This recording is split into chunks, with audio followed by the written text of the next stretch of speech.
다음 소식 민지숙 기자 네, 준비했네요. 검찰 수사 관련된 이야기 준비했습니다. 네. 제목은요. 이재명 수사검사 실명 공개, 한동훈 역사에 남을 것입니다.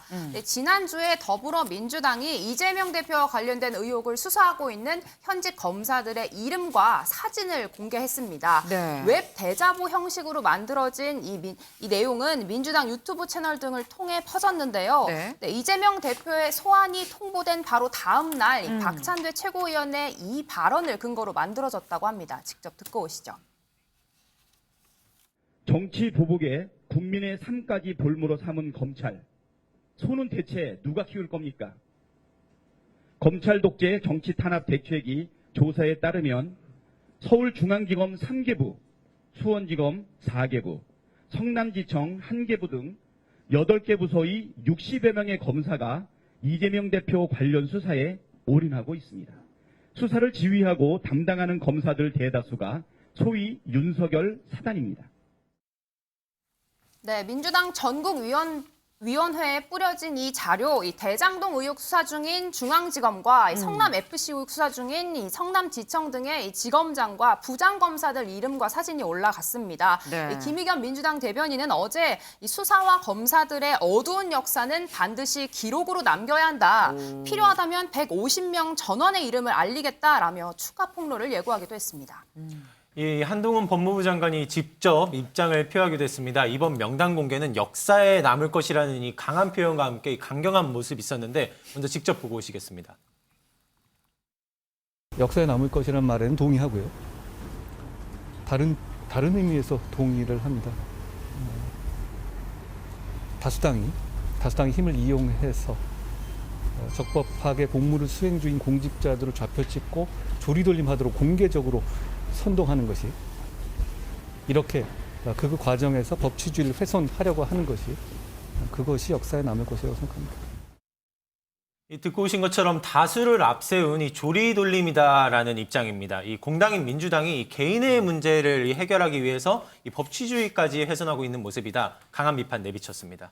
네. 근데 사실 검사라는 직업이 뭐 이렇게 얼굴을 공개해서 노출하면서 하는 직업이 아니기 때문에 지금 실명 얼굴이 다 공개된 게 좀 논란이 있을 수 있어 보이긴 하는데요. 네, 당장 여당에서 이 검사 좌표 찍기다 이렇게 맹비난 나오고 있습니다. 정진석 비대위원장, 민주당이 전 당원들에게 검찰과 맞서 싸우라 이렇게 선동하는 거라고 비판했는데요. 직접 듣고 오시죠.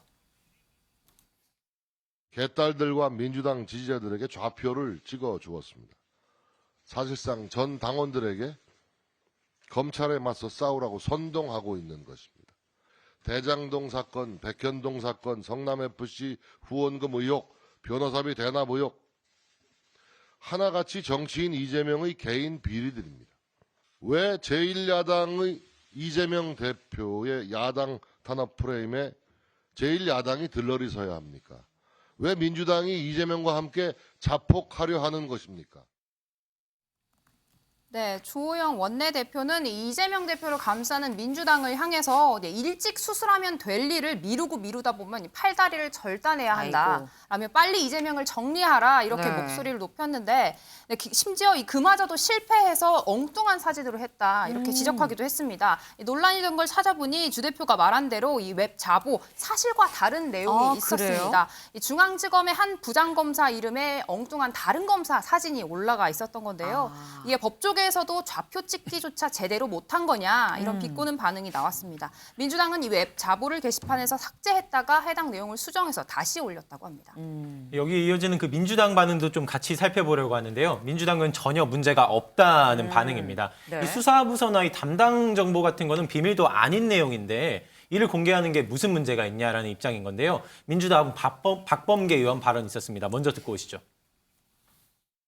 좌표 찍기 성격이 있는 거 아니냐 뭐 이렇게 국민의힘 쪽에서 얘기하던데. 그렇게 치면 좌표는 우리 여기 100대 0이잖아요. 과거에 이명박 정부나 박근혜 정부 때의 검찰은 그래도 신용이라도 했습니다. 기계적 균형이라는 신용이라도 했는데 이 정부에서는 100대 0에 가까운 현 윤석열 검찰이 과연 정당하냐. 그런 측면에서 국민들이 어느 검사들이 이 수사를 주도하고 있고 어떻게 하고 있는지를 알 필요가 있다.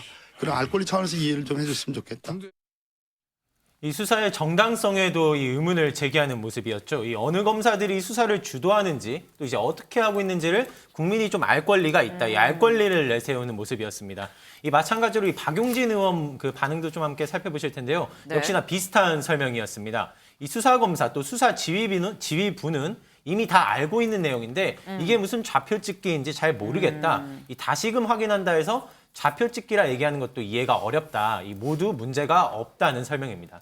김준일 대표님. 예. 지금 민주당은 다 공개가 됐기 때문에 좌표찍기가 아니라고 얘기를 하고 반면 국민의힘은 이게 좌표찍기가 아닌 뭐냐 뭐 이렇게 얘기를 하고 있거든요.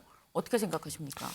일단 이 2016년 이후에 이제 수사실명제가 도입이 돼가지고 네. 이제 불기소를 하든 기소를 해서 공소장에는 이제 다 기소검사뿐만이 아니라 수사검사 이름까지 다 들어가요. 맞아요. 그리고 이제 뭐 언론에 공개된 사건이라든지 이런 것들에 대해서는 검사가 누군지 다 나오거든요. 그러니까 이제 그거를 이제 취합해가지고 저게 만들어진 거고 얼굴이 지금 저 그림에 보면 안 나온 분들도 있는데 그거는 네. 약간 이제 부장검사 아래에는 잘 얼굴이 안 나오고 아마 언론에 나온 분들만 아마 넣은 것 같아요. 그 중에 오류도 있었고 그러는데, 네. 그러니까 저는 이거의 이제 세계관의 차이가 좀 극명한 것 같아요. 그러니까 민주당에서 생각하는 건 뭐냐면 쉽게 얘기를 하면은 검사들이 정치 검찰이고 원래 검찰에 대해서 불편했는데 네. 약간 이거는 그러니까 윤석열 정권에 부역하는 검사들이다. 이게 느낌이 어떤 거냐면은 친일 부역자 명단 공개하듯이 민주당이 볼 때. 민주당이 볼 때 이게 그런 거예요. 그러니까 네. 이제 뿌리 깊은 어떤 적대감 뭐 이런 것들이 좀 바탕이 됐고 네. 이 지금 좀 부역하는 검사들이다 뭐 이렇게 보고 있는 것 같아요. 그래서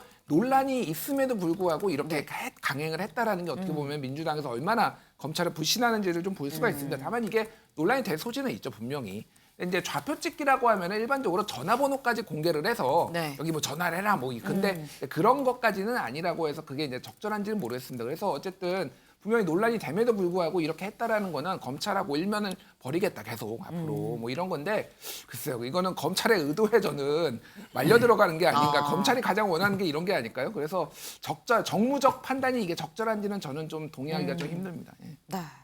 지금 이 좌표 찍기라고 뭐 볼 여지까지는 전화번호는 없기 때문에 볼 수는 없긴 하지만 어쨌거나 이거는 검찰이 오히려 원하는 이 상황 아니겠느냐. 전략적으로 좀 이 민주당이 미스를 했다라는 뭐 이런 취지의 말씀을 주셨습니다. 그런데 민지수 기자, 이게 야권에서 그러니까 민주당 쪽에서 이렇게 지금 수사검사를 공개한 게 이번이 처음이 아니란 얘기가 있어요. 맞습니다. 2년 전에도 비슷한 일이 있었는데요. 네. 네, 열린민주당 비례대표 후보로 나왔던 이 황희석 전 법무부 인권국장이 이 검찰이 쿠데타 세력이 있다라면서 검사 명단을 공개했습니다.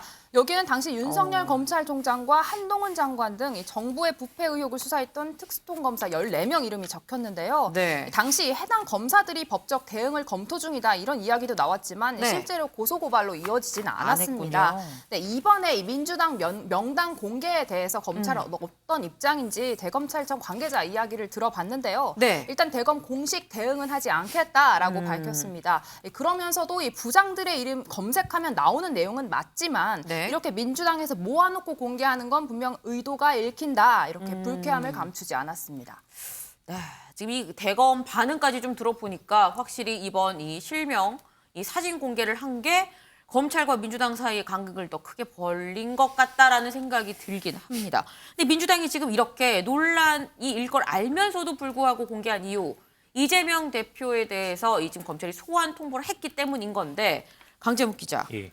그래서 이재명 대표는 출석을 한다는 겁니까? 안 한다는 예, 겁니까? 일단 그 당 차원 입장부터 좀 살펴보시겠는데요. 네. 이 민주당이 일단 28일에는 출석할 수 없다는 입장을 내비쳤습니다. 이 대변인 표현을 좀 같이 보실 텐데요. 28일은 이 당의 최고위원회 일정이 광주에 정해져 있다. 이 당에선 출석할 수 없는 상황이라며 이 소환에 응하지 않을 것임을 좀 시사했습니다. 이 향후 출석 여부에 있어서도 이 협의 요청이 오면 그때 판단하겠다고 이 답변을 미루는 모습이었고요. 그런가 하면 이제 오늘 이 대표 직접 역시도 이제 그 표현이 있었는데요. 내일은 이제 당 지도부가 이 호남 지역을 방문해 이 폭설 피해 상황을 세심히 살피고 이렇게 지연 방안을 모색하겠다는 내용이 있었는데 마찬가지로 이 호남 지역 방문 일정을 이유로 이 불응하겠다는 의사를 이어서 시사한 것으로 해석되고 있습니다. 네, 이렇게 이 대표 본인은 불출석으로 마음을 굳힌 것 같은데요. 네. 당 내에선 입장 여전히 팽팽히 엇갈리고 있습니다. 민주당 내 자문그룹 6명 중에 응해야 한다, 소환조사에 응해야 한다가 3명, 네. 응하지 말아야 한다가 2명 이렇게 엇갈렸다라는 보도도 나왔는데요. 네. 여기 정청래 최고위원은 이 검찰의 야당 탄압, 정적, 주기경, 무리한 출석 통보에 응할 필요가 없다 이렇게 직접적으로 반대 입장을 냈습니다. 하지만 일각에서는 여전히 이 대표가 당당하다면 직접 검찰 소환 요구에 응해서 결백함을 밝혀야 한다 이런 목소리도 나오고 있는 상황입니다. 네, 지금 이재명 대표 뭐 검찰 출석 안 한다라고 얘기한 건 아닙니다만 호남 일정을 본인 입으로 지금 가겠다라고 얘기를 한 걸 보면 안 가겠다라고 지금 얘기를 한 것 같은데 강재묵 기자. 예. 그러면 이틀 동안 이 지방에 가는 일정 무슨 일정입니까? 네, 이 전남에서 이 광주로 이어지는 민생 투어입니다. 민생 경청 투어인데요. 이 내일부터 모레까지 1박 2일 일정입니다. 이 말씀하신 것처럼 이제 해당 일정 때문에 소환에 응하기가 좀 어렵다 이런 입장인데 네. 이 민생 투어의 연장으로 또 연초에는 이 문재인 전 대통령과의 접촉도 추진하고 있다. 뭐 이런 얘기가 나오고 있습니다. 네. 이 민생 경청 투어를 돌면서 자연스럽게 이 문 전 대통령과의 면담까지도 이제 취하는 방식이 될 전망인데 이에 관련해서 이 민주당은 이 연초에 이 부산 쪽 방문 일정이 있다고는 밝히면서도 이 구체적으로는 협의된 바가 없다며 말을 아끼는 중입니다. 이 해당 행보 관련해서도 이 사법 리스크가 본격화된 상황에 이 당내 결속을 도모하려는 행보란 해석도 계속해서 더해지고 있습니다. 네. 김준일 대표님. 예. 지금 문재인 전 대통령이랑 연초에 만날 가능성이 지금 나오는 것 같은데 어떻게 만날까요?